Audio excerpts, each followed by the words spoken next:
Ralph Waldo Emerson once said, "Everything in the universe goes by indirection. There are no straight lines."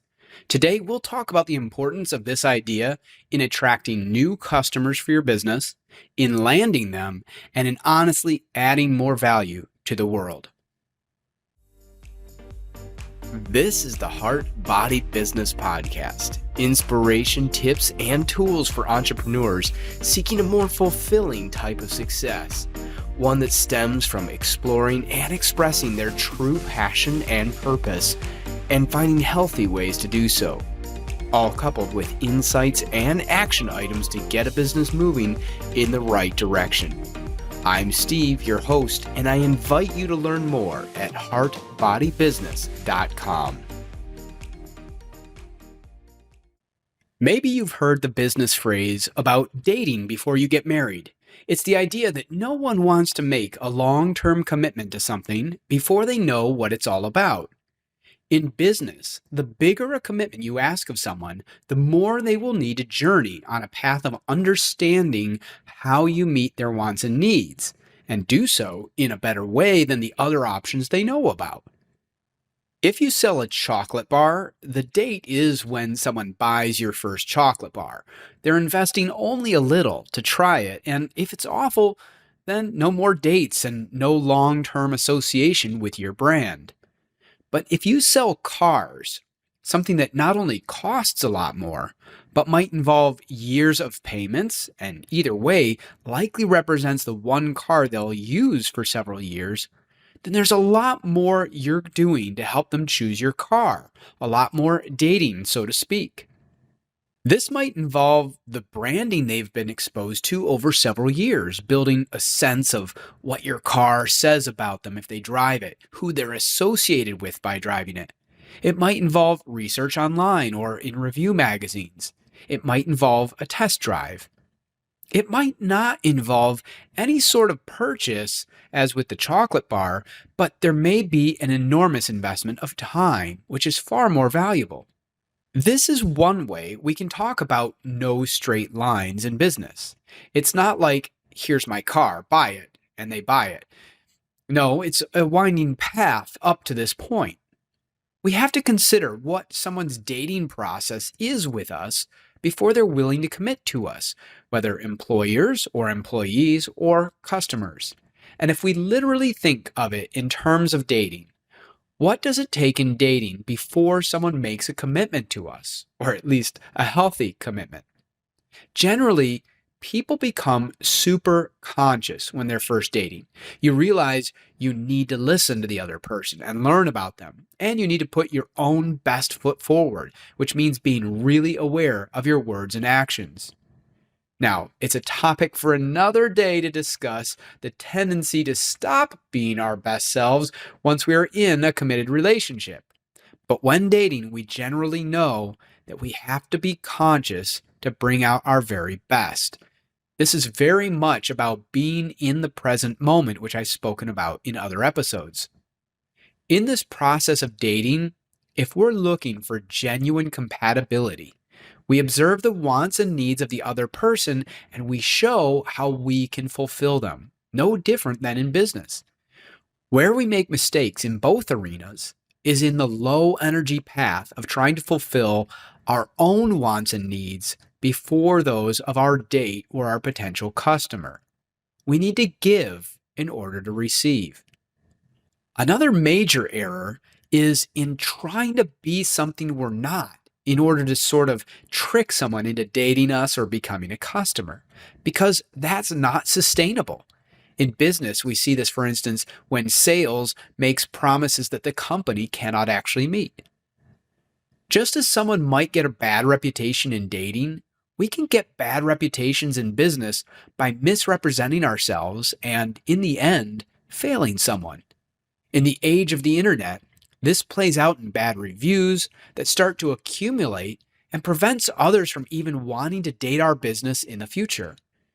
If you're like me, you probably read product and service reviews on Amazon or Google Maps or similar before you buy a product or hire a contractor.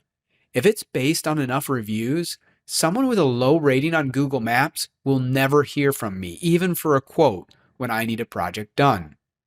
So, this is one way of looking at Emerson's quote about no straight lines from the universe. It's worth sitting and thinking from another's perspective about what people want and need when approaching our business and how we're presenting ourselves. Are we interesting, helpful, and genuine? Or are we boring, pushy, and false?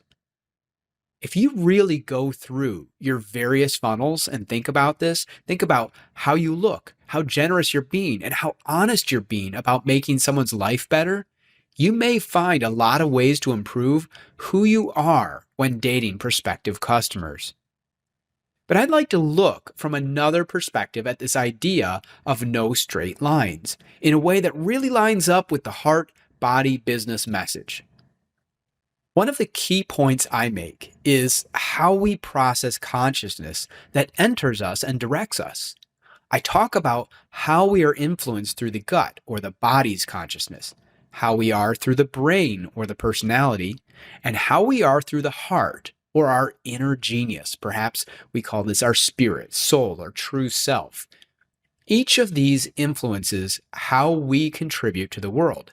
And at a high level, here's how.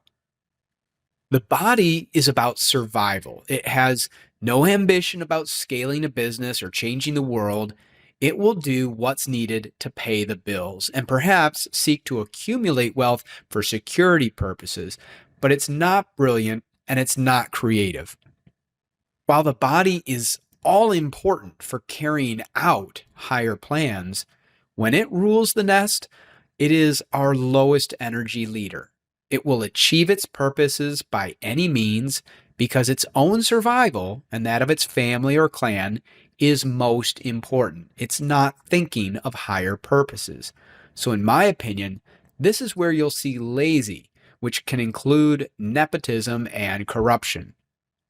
This is half of what seems to drive our political world, if you ask me, but perhaps that's just a reflection of the energy that too many of us still display ourselves. What if corrupt political powers would just fall apart because we were individually living our best? Food for future discussions. Now, the brain and personality give us intellect. Not wisdom, mind you, but intellect. This is all about tools, processes, spreadsheets. This is about artificial intelligence and anything that will scale a business, that will make it efficient, fast, even to the point of ruthless, because the mind doesn't care. It just wants to streamline, automate, and build.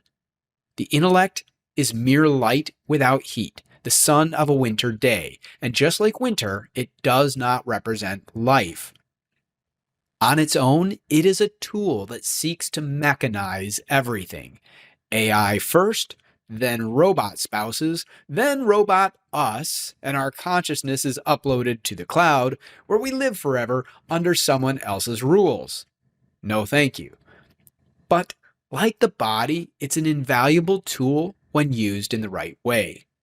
Which brings us to the heart, our inner genius, and one that flows from love, from connection, from resonant attraction with all that is good.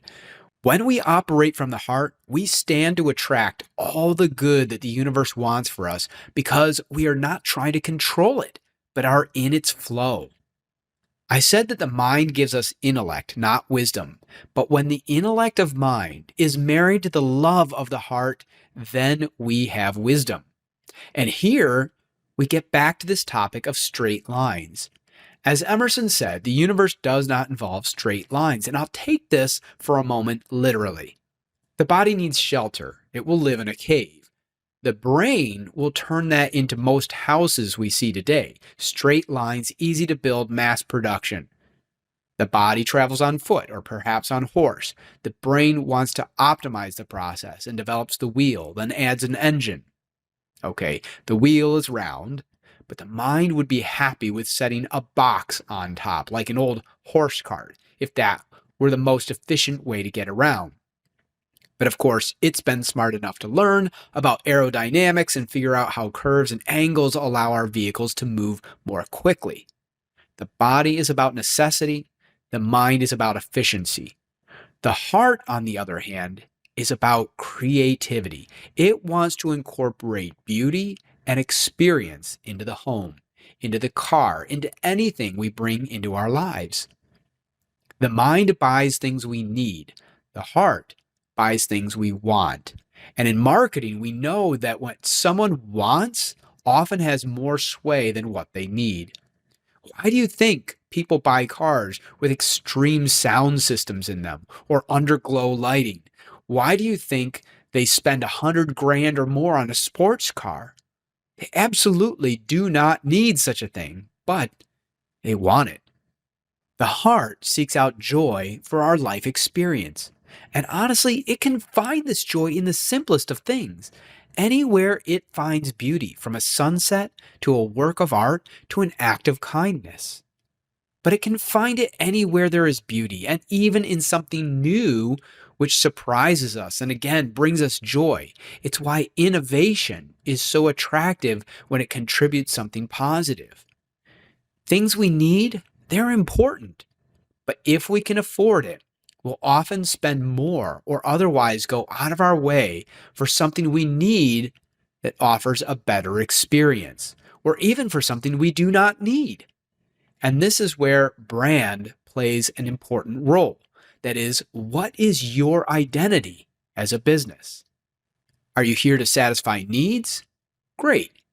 Are you here to do so in a way that's genuinely pleasing, that goes above and beyond expectation and beyond the competition?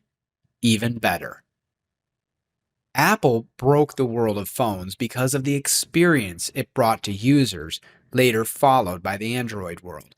But if you remember, apps were originally associated with iPhones, and it took a while for Android phones to have similar access. The Prius made a splash in the car world, not because its mileage made financial sense. It cost so much more than similar cars with standard engines that it would take a while for it to break even on gas savings. But it represented a cleaner world to many people, whether this was true or not. And they wanted to be associated with that cleaner, healthier, more beautiful world. Tesla took that to another level, going full electric and adding incredible speed and luxury into its cars. It now has the best-selling sedan in the world. The question is, of course, not how you compete with these businesses, but how do you take inspiration from this idea of becoming creative in what you do and going beyond mere need and in serving from the heart to do something special in your field? Think of a contractor who comes to work on your home and simply gets the job done versus one who comes nicely dressed, notices ways to clean up wires or plumbing that isn't part of the job, educates you on how to prevent future problems, leaves the place spotless, etc. If the main project is done well for the same price by either person, who do you prefer having in your home? Who are you more likely to leave a 5-star review online?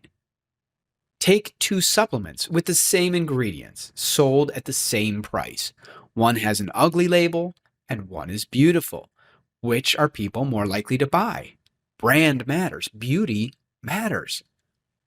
Well, what about 2 supplements with the same ingredients, sold at the same price, both with equally beautiful labels? But one is associated with a free online community with experts in place to answer questions on health and community members sharing their testimonials and supporting each other. For those who know about this option and it's convenient for them to join, they're more likely to buy this supplement where there is community, belonging, greater support, and really greater beauty because of all of this.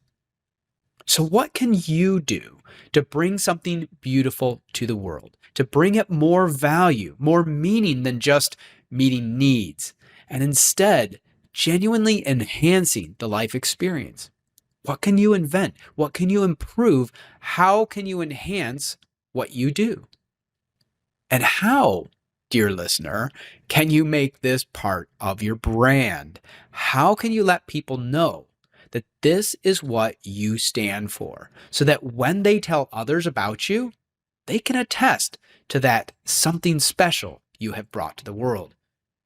The universe doesn't work in straight lines, partly because everything is connected. Nothing marches from here to there. It marches in all directions at once and appears where we put our attention.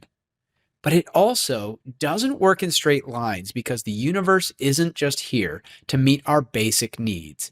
It's here to bring joy on every front, to provide beauty and newness and experience. And if we want to be in its incredible flow of abundance, we want to do the same. Consider how you can bring something special, something you are here to provide. Consider how you can let the world know of your special mission. And then watch as that mission builds up around you and abundance in all its senses can start to flow. Till next time, thanks for listening. And if you enjoyed this episode, make sure to subscribe. You can also join our mailing list to get alerts on our latest episodes and other tips, tools, and news. Learn more and sign up at heartbodybusiness.com.